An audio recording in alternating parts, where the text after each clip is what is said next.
کانوں سے جواب سنا تھا۔ اب اتنی بڑی ہستی کہ جن کو نبی علیہ السلام کی طرف سے سلام کا جواب آتا تھا، انہوں نے یہ مرکز بنایا۔ لہذا یہاں اجتماع میں آنے والا ہر بندہ ان کے فیوضات سے حصہ پاتا ہے۔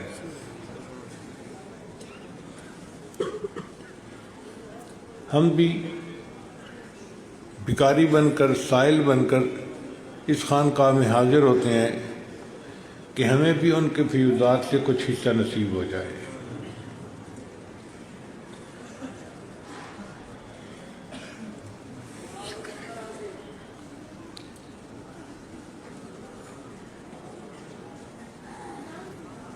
اللہ کے پیارے حبیب صلی اللہ علیہ وسلم رحمت للعالمین تھے۔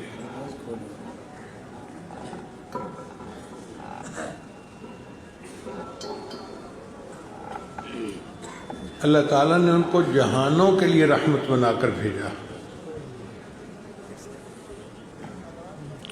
ان کے بارے میں چند باتیں میں پیش خدمت کروں گا کہ اللہ رب العزت نے قرآن مجید میں بہت سارے انبیاء کا نام لیا،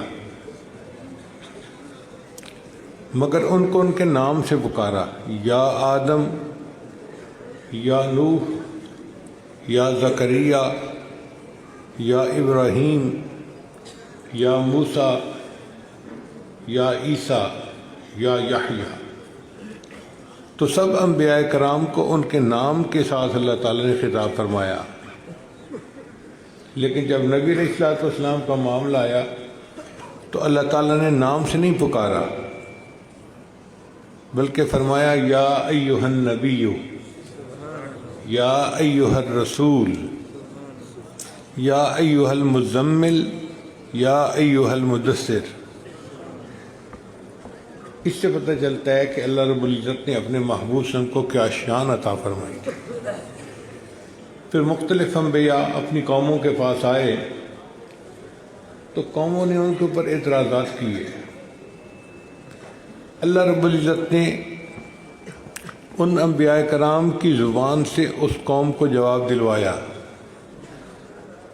تو ایک نبی علیہ السلام نے فرمایا یا قوم لیس بی ضلالہ، کیونکہ قوم نے کہا تھا کہ آپ گمراہ ہیں۔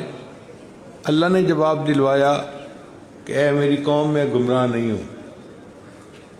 قوم نے کہا تھا کہ جی آپ بیوقوف ہیں، اللہ نے جواب دلوایا یا قوم لیس بی سفاہہ۔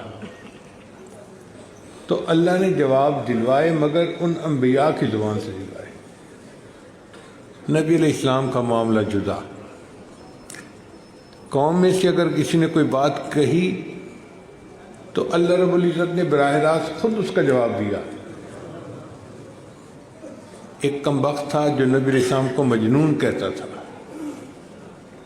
اللہ رب العزت نے قرآن مجید میں اس کی خوب مٹی پلید کی، فرمایا وَلَا تُطِعْ كُلَّ حَلَّافٍ مَّهِینٍ ہَمَّازٍ مَّشَّاءٍ بِنَمِیمٍ مَّنَّاعٍ لِّلْخَیرِ مُعْتَدٍ أَثِیمٍ عُتُلٍّ بَعْدَ ذَلِکَ زَنِیمٍ۔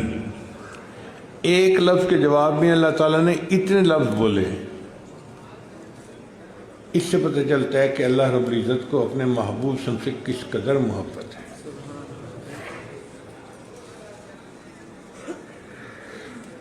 نبی علیہ السلام کی شان دیکھیے کہ اللہ رب العزت کو تسلی دیتے ہوئے فرماتے ہیں اے میرے محبوب صبر کیجئے، فَإِنَّكَ بِأَعْيُنِنَا، آپ تو ہماری نگاہوں کے سامنے رہتے ہیں۔ اللہ اکبر کبیرہ، کیا مقام اور کیا شان ہے اللہ کے محبوب صلی اللہ علیہ وسلم کی کہ اللہ فرماتے ہیں اے میرے محبوب صلی اللہ علیہ وسلم، آپ تو میری نگاہوں کے سامنے رہتے ہیں۔ پھر اللہ رب العزت نے ان کو معراج پر بلایا اور اپنا وہ قرب عطا کیا جو کسی کو عطا نہیں ہوا۔ تاہم قرآن مجید کی چند آیات کی روشنی میں آج کی بات کو مکمل کروں گا۔ اللہ تعالیٰ ارشاد فرماتے ہیں وَإِنَّكَ لَعَلَىٰ خُلُقٍ عَظِيمٍ، اے میرے پیارے محبوب صلی اللہ علیہ وسلم، آپ تو اخلاق کے اعلیٰ مرتبے پر فائز ہیں۔ آپ بہت بلند اخلاق ہیں، آپ کے اخلاق بہت اعلیٰ۔ چنانچہ حضرت قاری مطیب رحمۃ اللہ علیہ اپنے خطبات میں فرماتے ہیں کہ قرآن مجید پڑھو تو یوں لگتا ہے کہ ذات و صفات کی آیات احوال نبوی، تکوین کی آیات استدلال نبوی، توجہ اللہ کی آیات خلوت نبوی، تربیت خلق کی آیات جلوت نبوی، مہر کی آیات جمال نبوی، قہر کی آیات جلال نبوی، تجلیات حق کی آیات مشاہدہ نبوی، ابتغاء وجہ اللہ کی آیات مراقبہ نبوی، ترک دنیا کی آیات مجاہدہ نبوی، احوال معاشر کی آیات محاسبہ نبوی، نبی غیر کی آیات فنائیت نبوی، اثبات حق کی آیات بقائیت نبوی، نعیم جنت کی آیات شوق نبوی، عذاب جہنم کی آیات خوف نبوی، انعام کی آیات انس نبوی، انتقام کی آیات حزن نبوی۔ قرآن مجید ایک طرف تو کلام اللہ ہے اور دوسری طرف یہ پورا کا پورا سیرت رسول اللہ ہے۔ سیدہ صدیقہ عنہا سے پوچھا تھا کسی نے کہ نبی علیہ السلام کے اخلاق کے بارے میں کچھ بتائیے۔ انہوں نے فرمایا کان خلقہ القرآن، ان کے اخلاق تو قرآن ہی کا نمونہ تھے۔ یعنی اگر کوئی قرآن کو مجسم شکل میں دیکھنا چاہتا تو وہ نبی علیہ السلام کی مبارک زندگی کو دیکھ لیتا، اس کو قرآن مجسم شکل میں نظر آ جاتا۔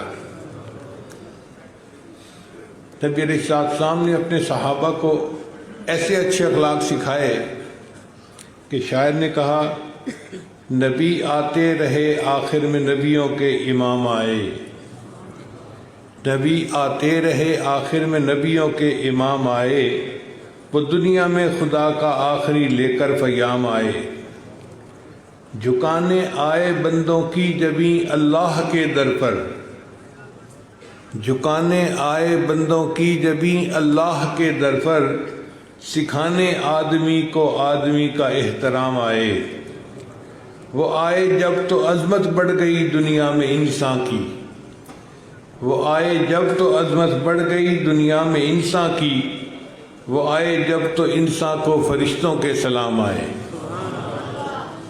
ایسا مقام پایا صحابہ کرام نے کہ فرشتوں کے سلام آتے تھے۔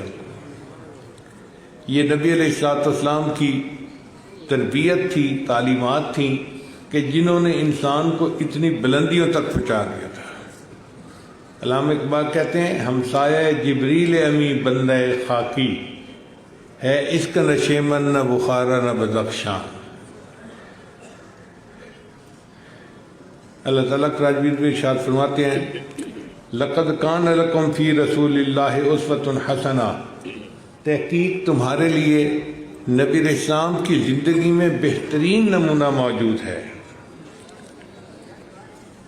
اس دنیا میں جو بھی بندہ آیا وہ ناقص زندگی گزار کے گیا۔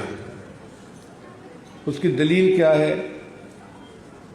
کتنا بڑا بزرگ تھا مگر اس کے مرنے کے بعد لوگ کہتے ہیں زندگی نے وفا نہ کی اور زندہ رہتے تو خوب دین پھیلاتے۔ اور جی حاجی عبدالوہاب صاحب نے بڑا دین پھیلایا لیکن زندگی نے مہلت نہ دی، اگر اور مہلت ملتی تو اور کام کر جاتے۔ حضرت مولانا الیاس رحمۃ اللہ نے پوری دنیا میں دین کو پھیلایا مگر زندگی نے وفا نہ کی، اگر اور مہلت ملتی تو اور کام بڑھا جاتے۔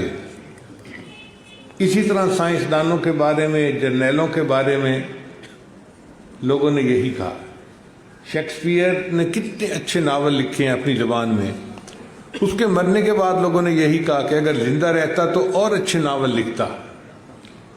علامہ اقبال نے کتنے اچھے اشعار لکھے ہیں، ان کے مرنے کے بعد لوگوں نے یہی کہا جی کہ اور زندہ رہتا تو اور اچھے اشعار لکھتا۔ اس کا مطلب یہ ہوا کہ دنیا میں جو بندہ بھی آیا وہ اپنے کام کو ادھورا چھوڑ کر چلا گیا۔ وہ اور بہت کچھ کرنا چاہتا تھا لیکن زندگی نے مہلت نہ دی اور اس کو دنیا سے جانا پڑ گیا۔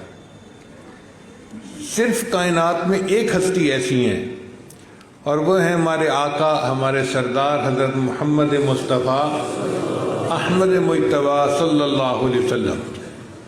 اپنی مبارک زندگی میں حجۃ الوداع کے موقع پہ نبی علیہ السلام نے 1,24,000 صحابہ کے سامنے یہ بات فرمائی کہ اے لوگو، جو مقصد میں دنیا میں لے کے آیا تھا کیا وہ مقصد میں نے پورا کر دیا؟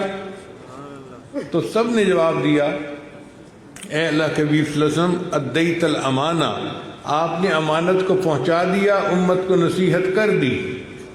تو جب اتنے لوگوں نے تصدیق کی کہ آپ نے اپنے کام کو مکمل کر دیا تو نبی علیہ السلام نے آسمان کی طرف انگلی اٹھا کر کہا اللہم اشہد، اے میرے اللہ اس بات پر گواہ رہنا میں اپنی زندگی کا مشن پورا کر کے دنیا سے جا رہا ہوں۔ تو اس کائنات میں اگر کامل زندگی کسی نے گزاری ہے تو وہ کس نے گزاری؟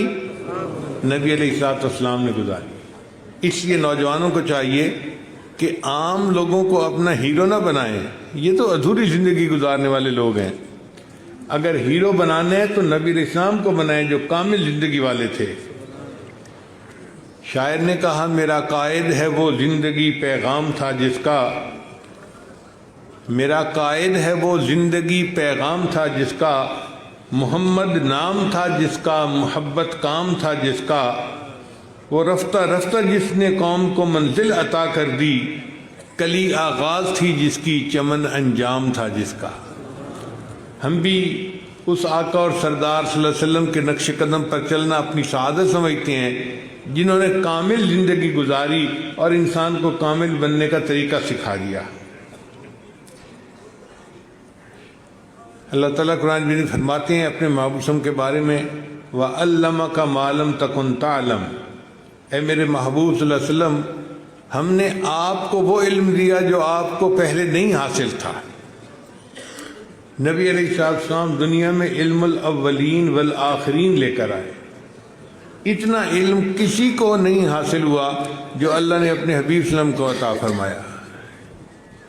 چنانچہ 1980 کی بات ہے، یوں سمجھیں 40 سال پہلے کی بات ہے، ایک برطانیہ کا عیسائی تھا، اس نے کتاب لکھی اور کتاب کا عنوان تھا a ranking of the most influential personalities in history, کہ تاریخ میں جو بڑی مؤثر شخصیات گزری ہیں ان 100 شخصیتوں کی اس نے لسٹ پیش کی۔ اس نے حضرت موسیٰ علیہ السلام کا تذکرہ بھی کیا، عیسیٰ علیہ السلام کا بھی کیا، بڑے بڑے جرنیلوں کا، سائنسدانوں کا، شیکسپیئر کا، آئنسٹائن کا، سب کا تذکرہ کیا۔ ہمیں بھی شوق ہوا کہ ہم پر کتاب پڑھیں۔ اللہ کی شان دیکھیں کہ اس نے اس کتاب میں سب سے پہلے نبی علیہ السلام کا تذکرہ فرمایا، اور اس کتاب میں وہ لکھتا ہے کہ مائی چوائس آف محمد صلی اللہ علیہ وسلم، کہ میں نے جو محمد صلی اللہ علیہ وسلم کو نمبر 1 پہ چوز کیا ہے کہ ان کا تذکرہ کروں، will surprise some of the readers, یہ کچھ لوگوں کو حیران کر دے گی بات کہ میں نے کیوں ان کو چنا پہلے نمبر پر۔ پھر وہ فرماتا ہے اس کی ریزن ہے کہ دنیا میں بڑے جرنیل آئے، بڑے سائنسدان آئے، بڑے بڑے سیاستدان آئے، بادشاہ آئے، اور انہوں نے دنیا میں اپنی طاقت کا لوہا بنوایا، مگر یہ سب وہ لوگ تھے جو اپنی زندگی میں بہترین استادوں سے پڑھے، بہترین سکولوں میں، کالجوں میں اور یونیورسٹیوں میں پڑھ کر بڑے ہوئے، اور پھر انہوں نے دنیا سے اپنی علمیت کا لوہا منوایا۔ ایک ہستی ایسی ہے کہ جو پوری زندگی کسی کے سامنے شاگرد بن کر بیٹھی نظر نہیں آتی، اور پھر انہوں نے انسانیت کو علم کا اتنا اعلیٰ درس دیا تو میرا دل چاہتا تھا کہ میں سب سے پہلے ان کا تذکرہ کروں۔ تو نبی علیہ السلام نے دنیا کو وہ علم سکھایا جو دنیا نہیں جانتی تھی۔